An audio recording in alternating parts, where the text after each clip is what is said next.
नमस्कार, मी प्रतीक्षा, DNA मराठीमध्ये आपलं स्वागत। नगर पुणे महामार्गावरील नारायणगावाण येथील प्रलंबित चौपदरीकरणाचे काम तातडीने पूर्ण करावे, भूधारकांना योग्य मोबदला द्यावा, तसेच वारंवार होणाऱ्या अपघातांना जबाबदार अधिकाऱ्यावर सदोष मनुष्यवधाचे गुन्हे दाखल करावेत, या विविध मागण्यांसाठी नारायणगावाण येथील सामाजिक कार्यकर्ते सचिन बबन शेळके यांनी जिल्हाधिकारी कार्यालयास 40 डिग्रीच्या पुढील तापमानात डांबरी रस्त्यावर लोटांगण आंदोलन करत जिल्हाधिकाऱ्यांना निवेदन दिले। यावेळी शरद पवळे, शिवाजी नवले, संतोष कोहकडे, रमेश कोहकडे, रामचंद्र औचिते, संजय साबळे, बबनराव गुंड, किरण ठुबे, बाजीराव जगदाळे, जनार्दन खोबरे, सचिन कांडेकर, गजेंद्र सरडे आदी उपस्थित होते। निवेदनात म्हटले आहे की नारायणगावाण येथील महामार्गाचे चौपदरीकरण अनेक वर्षापासून अपूर्ण अवस्थेत आहे।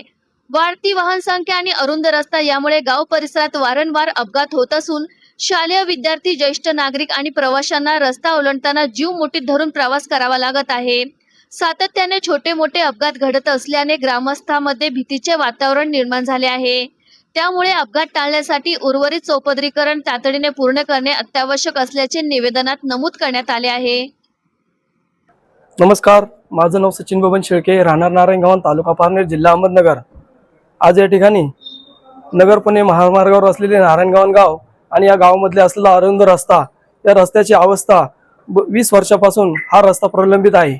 वेळोवेळी प्रशासनाला आम्ही निवेदन देऊनही कुठल्या प्रकारची या ठिकाणी दखल घेतली जात नाही। आज गाव रस्त्याच्या मध्यावर असल्यामुळे, गाव दोन्ही बाजूला गाव आणि मध्ये रस्ता असल्यामुळे काय होते, आमच्या गावातील नागरिकांना तर शाळेतील विद्यार्थ्यांना जाण्यासाठी खूप मोठी कसरत या ठिकाणी करावं लागत आहे। खूप वेळा त्या ठिकाणी ऍक्सिडेंट झालेला आहे। SP PSI साहेब आहेत, शेळके साहेब आमचे, त्यांच्या घरावरती सळायची गाडी गेलेली आहे। त्यावेळेस त्या कुटुंबातील 4 व्यक्ती त्या घरामध्ये झोपलेले असताना त्या ठिकाणी ऍक्सिडेंट झाला आणि त्यावेळेस ती वाचलेले आहे त्यावेळेस। परंतु प्रत्येक वेळेस असं घटना या ठिकाणी घडत आहे। डिझेलचा टँकर एक ठिकाणी पलटी झालेला आहे। असे वेळोवेळी आम्ही प्रशासनाला आंदोलन केलेले आहेत। या ठिकाणी गावामध्ये महाराष्ट्र बँक समोर 5 दिवसाचं उपोषण केलेलं आहे या नारायणगाव चौपदरीकरणासाठी।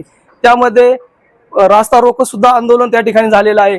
पारनेर तहसीलला सुद्धा लोटांगण आंदोलन झालेलं आहे आणि टोलबंद असं हे ह्या प्रकारचं एक आंदोलन या ठिकाणी झालेलं आहे। अशा अनेक प्रकारचे आंदोलन करूनही प्रशासन मात्र ठम्म बसून आहे।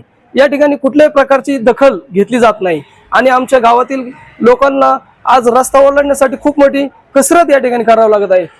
रस्त्याने जाणारे अँब्युलन्स गाड्या असतील, ट्रॅफिक जाम होत आहे।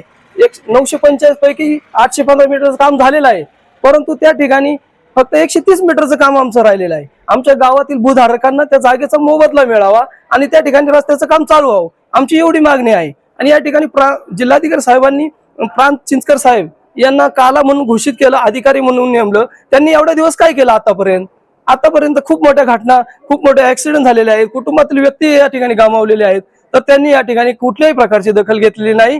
यामुळे आम्ही आज नगर कलेक्टर ऑफिस या ठिकाणी लोटांगण आंदोलन घेऊन जिल्हा प्रशासनाला पुन्हा एकदा जागा करण्यासाठी या ठिकाणी आम्ही आंदोलन केलेलं आहे। आणि या ठिकाणी प्रांत चिंचकर साहेब यांनी कुठल्याही प्रकारची दखल न घेतल्यामुळे त्या साहेबांना निलंबित करावे अशी या ठिकाणी आमची मागणी आहे। या ठिकाणी नारायणगावातील ग्रामस्थ सर्व या ठिकाणी आलेले आहेत। आज आम्ही आंदोलन केलेलं आहे, परंतु आज जर कलेक्टर साहेबांनी या ठिकाणी कुठल्याही प्रकारची दखल घेतली नाही तर आम्ही भविष्यात पुढल्या काळात आमच्या नारायणगावाण गावामध्ये या कलेक्टर साहेबांची प्रेत यात्रा काढून त्या ठिकाणी नारायणगावाण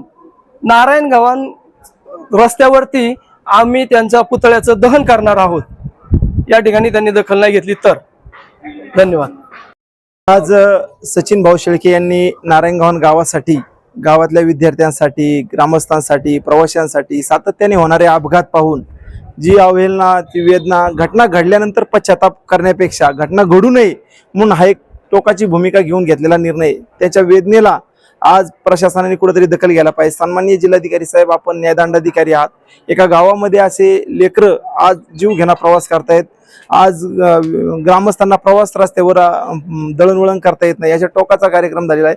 आज 120 ते 150 मीटरचा अंतर त्या ठिकाणी राहिलेलं आहे. इतर ठिकाणी काम चालू आहे, परंतु ह्या एका छोट्याशा कामासाठी तुम्ही 20 वर्ष या ठिकाणी लावलेत आणि एका बाजूला तुम्ही मुबलक असा मोठ्या प्रमाणात निधी टोल नाक्याच्या माध्यमातून वसूल करताय. हा टोल नाक्याचा निधी नेमका जातो कुठं, याची पुढच्या काळामध्ये आम्ही चौकशी करणार आहे. या ठिकाणी सचिन भाऊंनी सांगितलं की दरम्यानच्या काळामध्ये काला म्हणून घोषित केलेले चिंचकर साहेब यांनी या ठिकाणी या संबंधित विभागांना, भूमी अभिलेख असेल, महसूल असेल, या सगळ्या विभागांना त्या ठिकाणी पत्रव्यवहार करून त्यांची एक मीटिंग, संयुक्त मीटिंग घ्यायला हवी होती आणि याचा निर्णय तातडीने घ्यायला पाहिजे होता. या ठिकाणी जिल्हाधिकारी साहेबांना मागच्या वेळेस आंदोलनाचा इशारा ह्याच पद्धतीने दिला होता. त्यावेळेस त्यांनी सांगितलं आम्ही 2 दिवसामध्ये तुमच्या गावामध्ये येतो आणि मी तातडीने याच्यावर कार्यवाही करणार. जबाबदारीने त्यांनी हे वक्तव्य केलं होतं, परंतु त्यांनी अंमलबजावणी केली नाही. त्यामुळे सचिन भाऊंना या ठिकाणी लोटांगण घ्यावं लागतं. आज लोकशाहीमध्ये स्वातंत्र्यानंतर आमच्या एका व्यक्तीला गावातल्या नागरिकांसाठी, विद्यार्थ्यांसाठी लोटांगण घ्यावं लागतं, याच्यापेक्षा मोठी शोकांतिका नाही. एका बाजूला बुलेट ट्रेन बांधतात, विमानमध्ये एक छोटासा गावातला महामार्गावर, नगर पुणे महामार्गावरील हायवेवरील एवढी मोठी अवजड वाहने, सगळ्या बाजूला MIDC औद्योगिक वसाहती असताना तिथून गाड्यांची स्पर्धा चालू आहे. अशा ठिकाणी अरुंद रस्त्यामुळे खूप जीवघेणा प्रवास होतोय आणि अशा प्रकारच्या जर घटना वारंवार जर घडत असतील आणि हे जर आम्ही आता पुढच्या काळामध्ये सचिन भाऊंनी टोकाचा निर्णय घेण्याची भूमिका या ठिकाणी मीडियाच्या माध्यमातून सांगितलेलीच आहे. अशी वेळ प्रशासनाला येऊ नये, प्रशासनाने विश्वास निर्माण करण्यासाठी आपला विश्वास गमावू नये. आता एवढी 5-7 आंदोलन या ठिकाणी झाले, टोल बंद असेल, रास्ता रोको असेल, उपोषण असेल, आता आमचा संयम या ठिकाणी सुटलेला आहे. लोकशाही मार्गाने आंदोलनं चाललेली आहेत.